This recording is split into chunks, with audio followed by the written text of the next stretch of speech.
오늘의 말씀은 여호수아 3장 14절에서 17절까지 말씀입니다. 은혜 받으실 말씀의 제목은 믿음의 첫걸음은 기적의 시작이다입니다. 9월 첫 주가 시작되었습니다.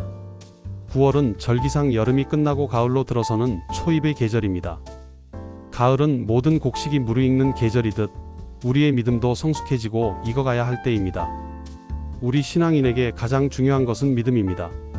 믿음이 흔들리면 삶의 모든 기반이 무너집니다. 인생의 뿌리 바로 믿음입니다. 하지만 우리는 종종 삶이 흔들리고 위기를 느끼며 마음이 답답하고 지쳐 감당이 안 될 때가 있습니다. 그 근원을 깊이 들여다보면 바로 믿음의 문제입니다. 그러나 그렇다고 해서 우리가 믿음이 전혀 없는 것은 아닙니다. 믿음은 있습니다. 하지만 삶에서 믿음대로 살아가지 못하기 때문에 문제가 생깁니다. 성경은 이런 믿음을 행함 없는 믿음이라고 말하며 그것을 죽은 믿음이라 합니다. 마치 운전면허는 있지만 면허증만 장롱 속에 넣어두고 운전을 하지 않는 것과 같습니다. 믿음은 단순한 이론이나 철학이 아니라 삶을 통해 나타나는 능력입니다. 믿음은 하나님의 선물로 주어졌습니다. 그러나 그 믿음이 능력으로 나타나려면 반드시 순종과 실천을 통해 훈련해야 합니다. 이를 쉽게 표현하면 믿음의 방정식으로 설명할 수 있습니다. 즉 믿음은 은혜 플러스 훈련 그 결과는 능력이라고 설명할 수 있습니다. 오늘 본문 말씀에서도 이 믿음의 방정식이 잘 나타납니다. 이스라엘 백성은 하나님의 은혜로 출애굽을 하고 광야 40년을 지나왔습니다. 그러나 그 믿음을 훈련하지 못한 1세대는 여호수아와 갈렙을 제외하고 모두 약속의 땅에 들어가지 못했습니다.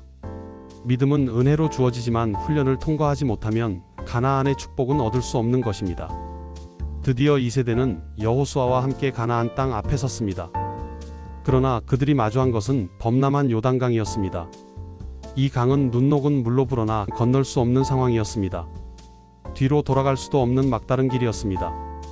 이스라엘 백성은 어떻게 이 강을 건널 수 있었을까요? 하나님은 법궤를 앞세워 나아가라고 하셨습니다. 법궤는 곧 하나님의 임재를 상징합니다. 제사장들이 언약궤를 메고 요단강에 발을 내디딜 때 기적이 시작되었습니다.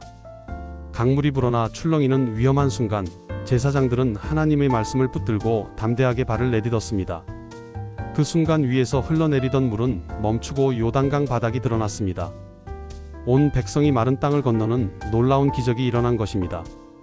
여기서 우리가 깨달아야 할 중요한 교훈이 있습니다. 기적은 믿음의 첫 발을 내디딜 때 일어납니다. 하나님은 우리의 삶을 대신 살아주시지 않습니다.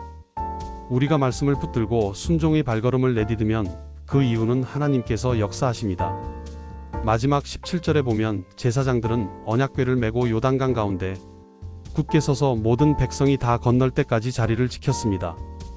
이것이 믿음의 본이 되는 것입니다. 모든 사람이 처음부터 믿음이 강한 것은 아닙니다. 하지만 믿음이 있는 자들이 본을 보이면 그것을 보고 다른 이들도 믿음을 갖게 됩니다. 마찬가지로 우리의 자녀와 이웃도 우리의 믿음의 모습을 보고 신앙을 계승하게 됩니다. 결론적으로 믿음은 은혜로 주어진 하나님의 선물이지만 그 믿음을 능력으로 경험하려면 반드시 훈련이 필요하다는 것입니다. 오늘 말씀을 통해 세 가지를 훈련합니다. 첫째, 말씀을 믿고 순종하는 훈련을 해야 합니다. 둘째, 두렵지만 믿음의 첫 발을 내딛는 훈련을 해야 합니다. 셋째, 다른 이들에게 믿음의 본을 보이는 훈련을 해야 합니다.